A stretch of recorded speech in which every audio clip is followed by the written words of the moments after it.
Crooks beware! Detective Pepper's in the house.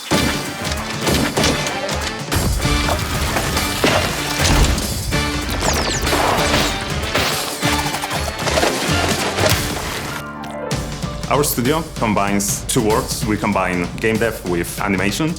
We wanted to make a game that looks like the cartoons that your grandparents probably watched when they were kids. And the rest is history.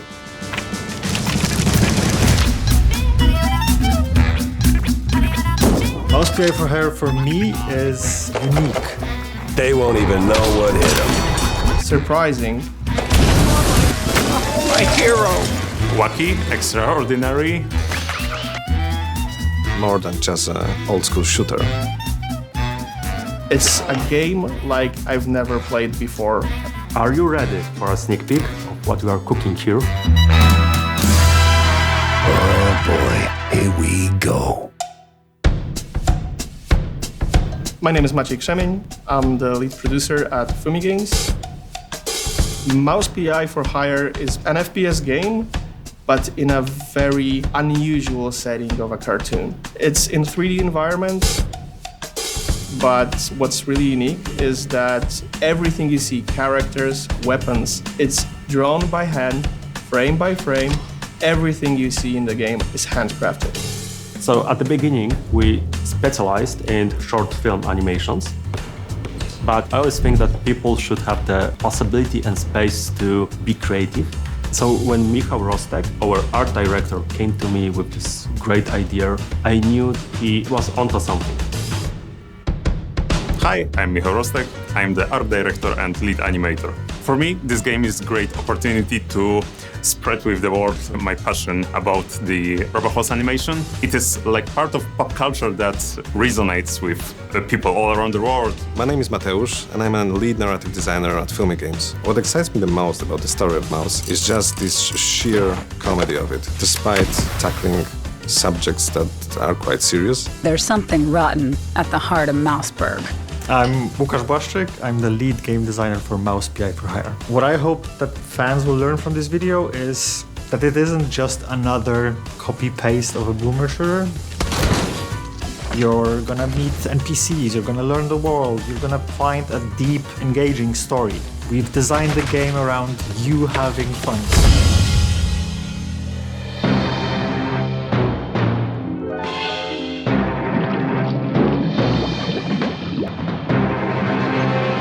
Our main goal with Mouse is that every frame of the game should look like old cartoon film from the 1930s. A clue, a lead. What more could a mouse detective want? So every element of the UI or the weapons, enemies, everything is animated by hand. One of the biggest challenges that we have to overcome is to make sure that every frame of the animation will be as close as possible to 1930s Rubber Hose style. Rubber Hose animation is the style of animation developed in the United States in 1920s, 1930s, and the things that could be the representative of this art style is the bounce animation. Everything bends, everything stretches and squeezes. It gives us all kinds of different things that, for example, our characters can do with their hands or legs. We're not limited by a realistic art style. So when we consider 2D characters running around a 3D environment, that presents a challenge for designers. So unlike the 3D characters that we can make the one model of the characters and turn him around, we need to make 6 different positions, 6 different angles for each of the characters. So front, left, side, back side, and back. So when we are going through the 3D environment, we can see the character who is flat and turn him around. And the final result of this is a lot of drawings to do. With 2D, every single change I, as a designer, make to the game balance, that causes an avalanche of changes for the game itself. If I speed up a character, they have to redo animations. The art team loves me. One of the biggest challenges with Mouse PI for Hire was the black and white aesthetic, because usually you will use specific tricks to guide the players through certain locations. You have the well-known yellow paint that shows you where to use what. And we don't have that because we have a completely black and white game, so you have to guide players through light. We will often use typical black and white on objects that can be moved, will be interactable, while maintaining grayscale and no outlines on objects that you can't interact with. We want to put a life to the world through the animation elements, so on every level there will be something extraordinary and unique to see and to experience.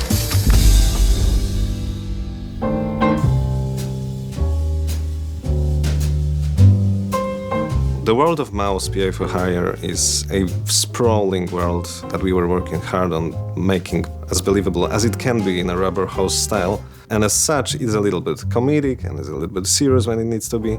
And the city that the game takes place in is called Mouseburg. It has its own unique flavor. It's a cheesy flavor, you might say. Call me a cheesehead, but that elevator wasn't here before.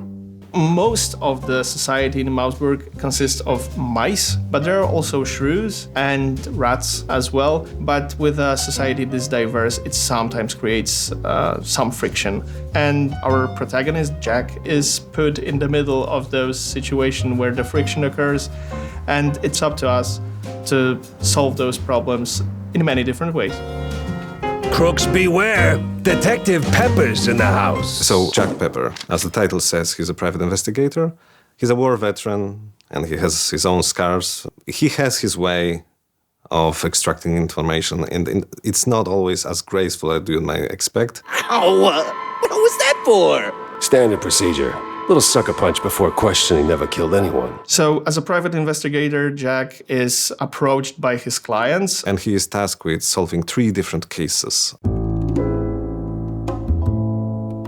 Each of those cases serves a different purpose and adheres to a different trope in general noir theme. Basically, the cases are starting points for each separate storyline that we have.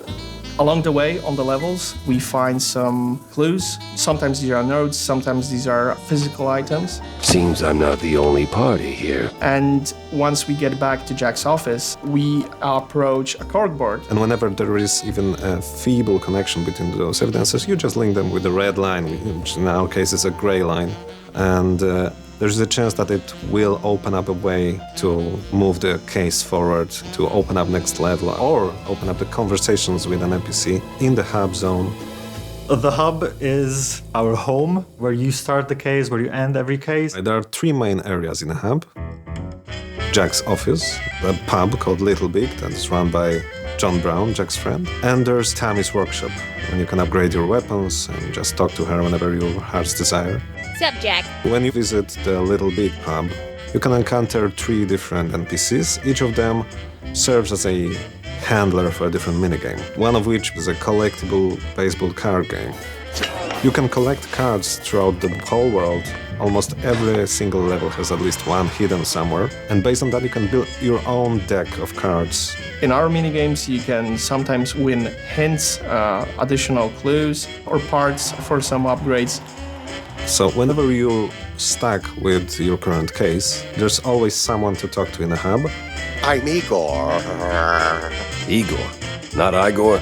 And as soon as you have your next steps figured out, then you can go just find your car, and as soon as you interact with it, you're being transported into overworld map, through which you can traverse with a little nicely painted car and arrive at the specific destination that the case urges you to go to. Mouse PI for Hire has more than 10 biomes. Every single biome has somewhere between 1 to 4 levels in it. Since the story is set in the noir style, we thought that every level in the game should be inspired by locations from the cartoons from that era. We want to make sure that the levels will be not only full of variety of places, but also will be as wacky, as cartoony as possible. Well done, genius! You broke the damn air duct! Streets is one of the earlier levels within the game. So When you first enter the level, you find complete chaos on the streets. Don't hurt me, officer. It was just a little cheese stick on the sidewalk. You will see shrews getting beat up. You will see them getting kidnapped. You will see them disappearing. And yeah, you will see how police officers aren't really there to protect anyone anymore. Well, that was a speeding ticket for sure. Your goal on the streets level is to enter the police station and find out what's going on to the larger population of Mausberg itself. There are enemies running around left and right. You will fight enemies that you haven't seen before, especially in the previous parts of the game. Here's Jacko. You will have cops that use batons and try to pacify you with them. So enemies, enemies, enemies. Before that, the previous levels were more toned down when it comes to the types of encounters and the amount of enemies you encounter, and this time when they will come at you with everything they have.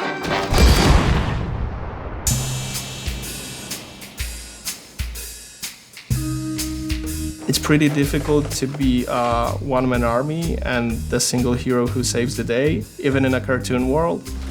So we want the game to be challenging but fair at the same time. Where the hell did those lunatics crawl out from? I'm taking a small amount of specific enemies, like melee enemies, ranged enemies, tank enemies, and those are initially presented to you as the player to deal with, learn how they behave, learn what to expect, and then we add twists, what we call modifiers to them.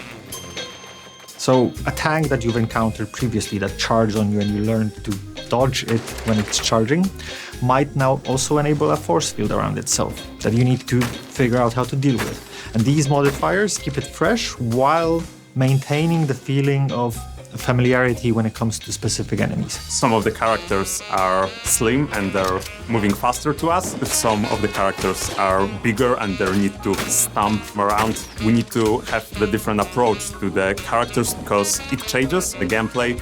So it's not just the basic type of enemy, you will also encounter bigger enemies, larger enemies, more complex enemies, like one that we've already shown, the Vicatore, or the alligator as it was nicknamed. And you might also encounter my favorite boss enemy, which is the third wife.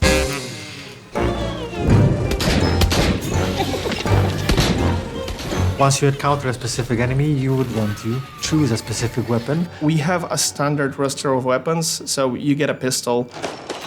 Obviously, you have a shotgun, a Tommy gun.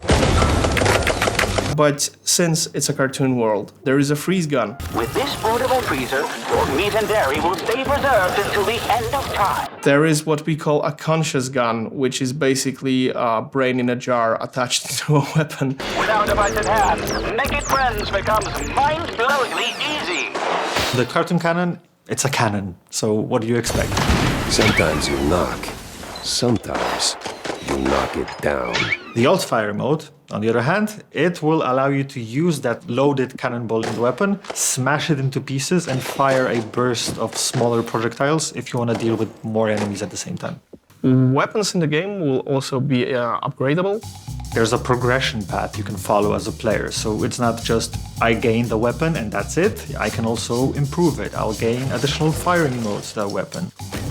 So every single weapon that you encounter as a player or unlock as a player should feel fresh, not a copy-paste of something already found. So our approach was to give every single weapon a feeling of that's a perfect weapon for that specific enemy. However, how we designed it and how players use it might be a completely different scenarios. You need to feel like you actually deal a lot of damage. So we managed to achieve that both animation-wise and sound-wise. We understand that what players feel, it's always a blend of what you see and what you hear on screen, right? So obviously the first and the most important part was to make sure that the sound design properly accompanies the gunplay. So we have to balance our sound effects to sound pretty oomphy in a kind of way. You need to feel like you're shooting someone in the face sometime, right? We also need to make sure that the music in game sounds like the old cartoons that we refer to. So what we did, and it's actually a feature that we are really proud of, is we added a couple of different distortion filters to the sound in the game that you can choose from. starting with a filter that sounds like very early wax cylinder recordings with a heavy distortion. You can choose to use a filter that resembles, say, 1930s/1940s vinyl records. Obviously, if you want your sound in Mouse to be crispy clean, that's fine, you can opt to do that. So we want the players to be able to customize their sound experience to an extent, which is pretty cool because it does change how it feels.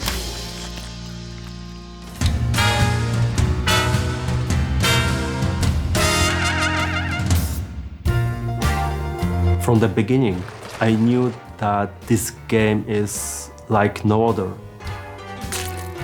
It's handcrafted entertainment full of love, made for real people, by real people, which is amazing.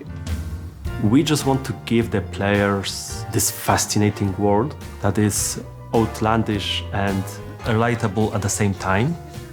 The whole game as a package is exciting because every little detail that we work on across every team just makes something unique.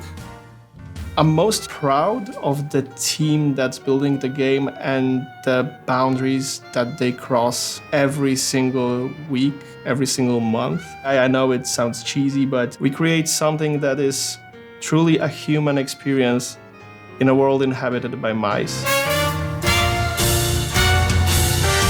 When you are a creator, you always want people to enjoy the work that we do. So it was really outstanding for me that this idea resonates with all variety of people. I can't wait to see how players are enjoying it, what they're doing with the game, and seeing the creative fluids that we've put into the project go beyond that. We showed you a lot today, but there's definitely more where that came from. So now it's time to step out of your office, gather some clues, connect the dots, and save Mouseburg, because right now you're the city's only hope.